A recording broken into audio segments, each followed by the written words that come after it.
Em vão trabalham quem, pessoal? Aqueles que a edificam, né? Aí versículo 2. Versículo 2 assim: inútil vos será levantar de madrugada, repousar à tarde e comer o pão que penosamente granjeastes aos seus amados. E ele diz, aos seus amados, ele dá enquanto dorme. Presta atenção. No Salmo 127, versículo 1, ele diz, se o Senhor não edificar a casa. O que é isso, irmãos? Como que a gente vai edificar a casa? Presta atenção.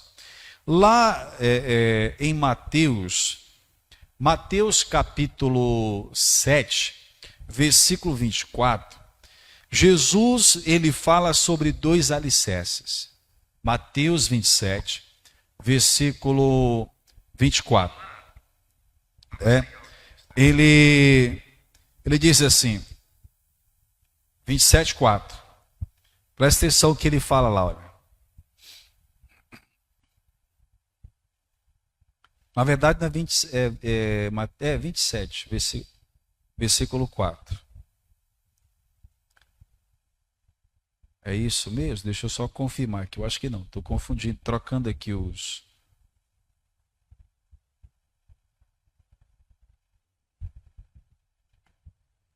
É 7:24. Eu só inverti aí, tá?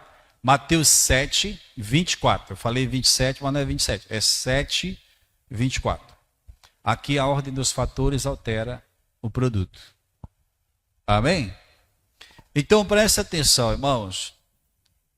Mateus 7, versículo 24, ele diz assim: todo aquele, pois que ouve estas minhas palavras e as pratica, assemelhá-lo-ei ao homem, ele será comparado, né, ao homem prudente, que edificou a sua casa sobre a rocha. Presta atenção. Todo aquele, não são todas as pessoas. Somente aquele que ouve, pode ser aquela também, que ouve estas palavras e as pratica. Quando você ouve e pratica, a casa ela é edificada no Senhor. Como assim? As decisões que você vai tomar, elas têm que estar embasadas nas Escrituras Sagradas. As decisões que você vai, as coisas que você vai fazer, todas devem estar em comum acordo com os princípios da palavra. Quando fazemos isso, irmãos, nós estamos edificando a casa. E qual é a casa?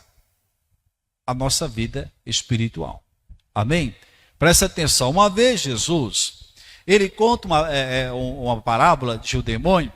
Ele diz assim: quando um demônio sai de uma pessoa, ele anda por lugares áridos e escorregadios, procurando repouso, e não encontrando, ele diz: voltarei para a minha casa de onde saí. E a casa, ele está se referindo a quê? A pessoa, que o demônio foi expulso dela. Essa palavra, ela pode ser traduzida como casa, geração ou família. Mas ele está dizendo: voltarei para a minha casa de onde saí. E voltando, acha a casa, a vida da pessoa vazia e ornamentada. Aí ele diz: ele entra com 7 piores do que ele. Ele não entra mais só. E a situação daquela pessoa vai ser pior que antes. Amém? Então, voltando aqui em Mateus 7, 24, ele diz: todo aquele, pois que ouve estas minhas palavras e as pratica, será comparado ao homem prudente que edificou a casa sobre a rocha. Irmãos, quando a casa é edificada sobre a rocha é Cristo, é a própria palavra de Deus. Aí pode vir tempestade, aí pode soprar os ventos e a casa não vai cair. Porque mesmo estando edificado sobre a rocha, você vê que ele enfrenta tempestades, ele enfrenta o transbordamento dos rios. O que é isso? É problemas. Ou seja, ele não está isento de problemas, mas com uma condição: ele não vai ser vencido pelos problemas. Quem entendeu isso? Não é que nós não teremos problema, porque tem gente que acha que é assim: aceitou Jesus, acabou os problemas. Quando é que acaba os problemas? É quando você vai para a eternidade. Aí acabou os problemas. Se for com Cristo. Se for sem Ele, irmãos, aí que começou os problemas. Aqui era só um estágio. Aí que você vai ver que o negócio vai ser pior. Amém, Jesus? Então, quando ele ouve e pratica, mesmo ouvindo e praticando, ele vai enfrentar tempestades, vai enfrentar ventos fortes, mas a casa não vai cair, que é o inverso daquele que ouve e não pratica. Tudo que acontece com o que pratica, o inverso é para quem ouve e não pratica. Em outras palavras, é aquela pessoa que deixou de crer em Deus, e ele diz: se Deus não edificar a casa, Salmo 127, lembra?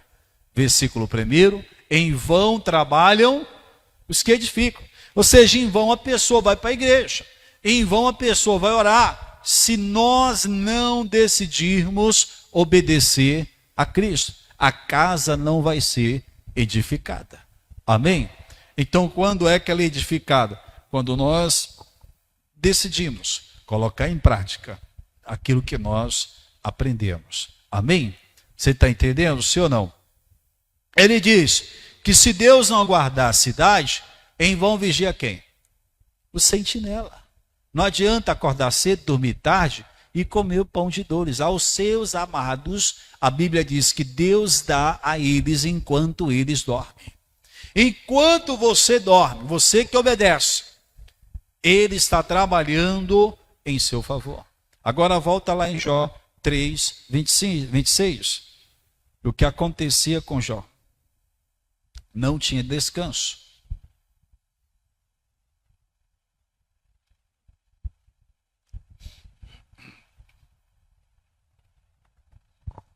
Aquilo que temo me sobrevém, e o que eu receio me acontece. 25, né? O 26 ele diz: não tenho descanso, nem sossego e nem repouso. E já me vem o quê? A perturbação.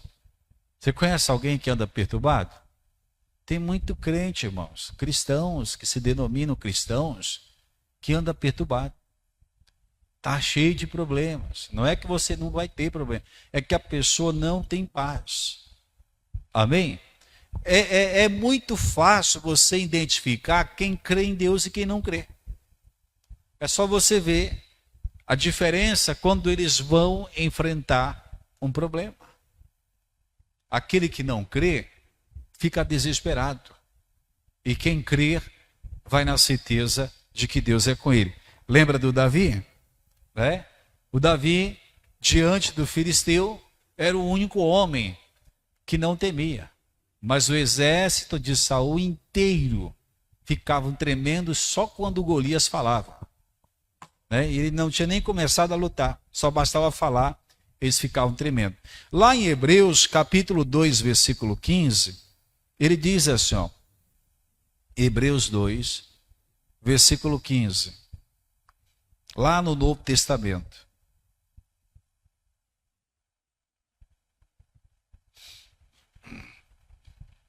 Ele diz aqui o que Deus fez com o seu povo. E livrasse todos os que, pelo pavor da morte, estavam sujeitos à escravidão por toda a vida. Amém? O que está acontecendo, irmãos?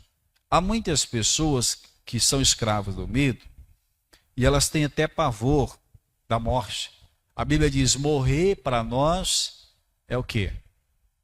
É lucro. Viver é Cristo, morrer é lucro, irmãos. Então, para nós, a morte nunca teria que ser algo que nós deveríamos temer. Lá em Romanos 6,16, ele diz assim, ó, não sabeis vós que a quem vos apresentardes por servos, para lhe obedecer, sois servos daquele a quem obedeceis, ou do pecado para a morte, ou da obediência para a justiça. Ou seja, quando a pessoa se apresenta ao medo, para obedecer o medo, porque quando você se apresenta a Deus com fé, você vai obedecer o quê? A palavra de Deus, sim ou não? Quando a pessoa está com medo, ela vai obedecer o medo. E se ela se apresenta ao medo para obedecer a ele, ela vai se tornar escrava do medo, que foi o inverso o que o Davi fez. Amém?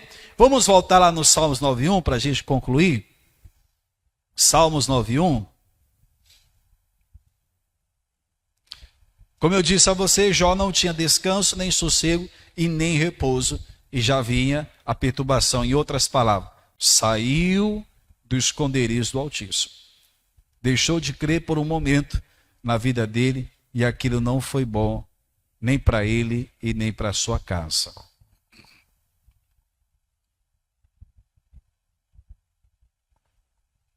Amém? Só ler o versículo de novo para me comentar com você. Ele diz assim: aquele que habita aonde? No esconderijo do Altíssimo. E diz, e descansa à sombra do Onipotente. Na revista e atualizada diz, na sombra do Onipotente descansará. Amém? Volta a repetir, habitar no esconderijo do Altíssimo é decidir crer nessa palavra. Quando você se recusa em crer em Deus, você sai desse lugar de proteção. Você vai viver por conta própria. Vai viver pela a sua, como se diz assim, vai reger a sua vida, vai guiar a sua vida pelo entendimento do seu próprio coração. O próprio salmista Davi, lá no Salmos 27, versículo 4 e 5, ele diz, lá, deixa eu ler aqui para você, Salmos 27, versículo 4 e versículo 5, ele diz assim, ó, se você quiser só anotar, eu vou ler aqui. Uma coisa pedi ao Senhor, e a buscarei. O que ele pediu? Que eu possa morar na casa do Senhor todos os dias da minha vida, para contemplar a formosura do Senhor e aprender no seu santo templo. Irmãos, Davi não queria só ir na igreja. Davi queria adorar a Deus. Davi queria aprender, né? Ou seja, no templo do Senhor. E ele queria estar todos os dias na presença dele.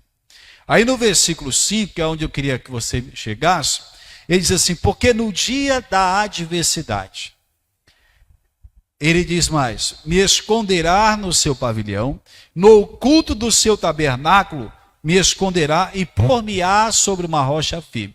Davi entendia, irmãos, que mesmo estando na presença de Deus, esse dia chamado dia da adversidade, ele ia chegar. Só que para Davi, ele diz que Deus o esconderia no recôndito do seu pavilhão. Ou seja, Deus tem um lugar secreto para nos colocar aonde o inimigo não nos encontra. Você está entendendo, sim ou não? Lembra que o apóstolo Pedro diz lá, 1 Pedro 5,8, sede sóbrios, e o que mais? Vigiai, porque o diabo, o vosso adversário, anda por derredor, procurando quem possa tragar. Por quê? Quem é que ele pode tragar? Aquele que sai do esconderijo.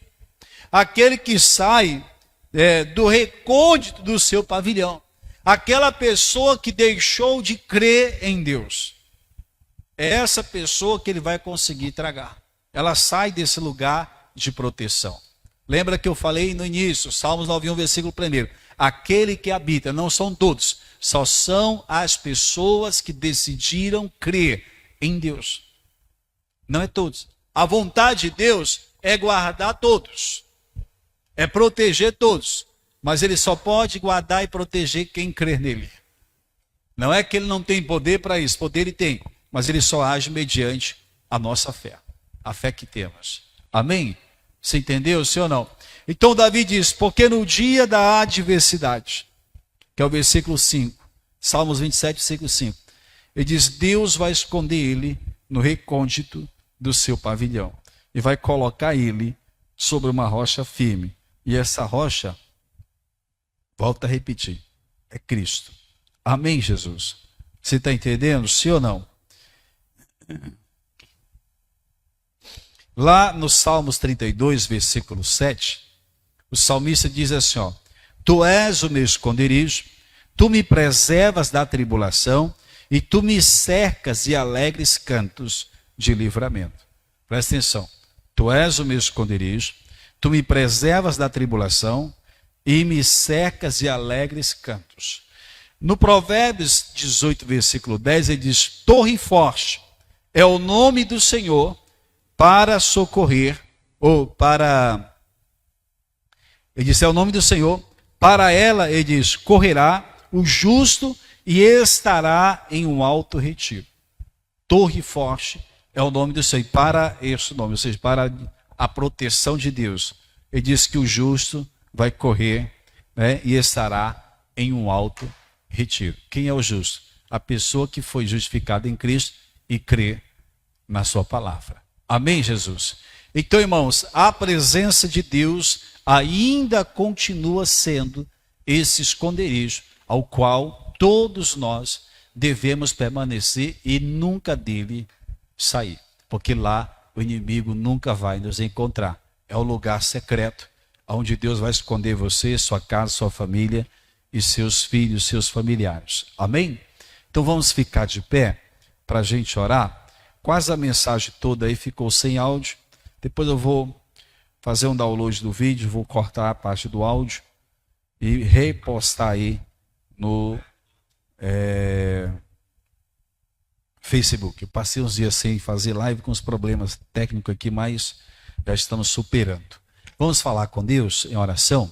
Feche os olhos, põe a mão assim, na altura do seu coração. Nosso Deus e nosso Pai, Deus Pai do nosso Senhor e Salvador Jesus Cristo, meu Deus, estamos em Tua presença neste momento.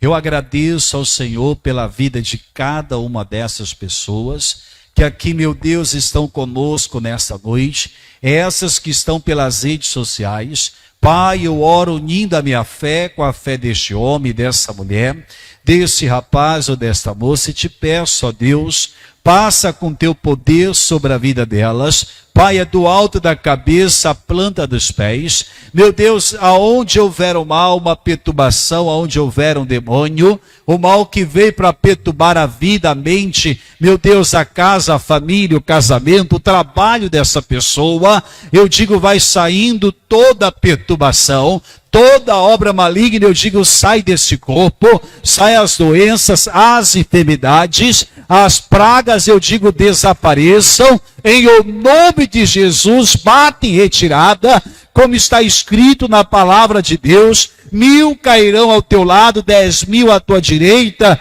porém tu não serás atingido. Oh, meu irmão, creia nessa palavra, faça dela a sua habitação, você não será atingido, e todo mal, toda obra maligna, eu digo, sai desse corpo, sai dessa mente, vai embora, bate em retirada, para nunca mais voltar. Em o nome de Jesus, diga sai, e diga assim, meu Deus, em o nome de Jesus, diga, eu me declaro curado, liberto e abençoado. E todos digam amém e digam graças a Deus. Amém. Sentem-se, por favor. Aos amigos que estão pelas redes sociais, nós vamos ficar por aqui. Que Deus abençoe a todos vocês. E lembrando que amanhã, quinta-feira, nós teremos reuniões aqui na igreja, a partir das 7h30 da noite, reuniões de oração. Sexta-feira é curso fé, às 8 da manhã e às 7h30 da noite. E domingo é Santa Ceia do Senhor. Domingo de manhã, às 8 horas da manhã e à noite, às 7 horas, em nome de Jesus. Amém, pessoal? Irmãos, deixa eu só perguntar.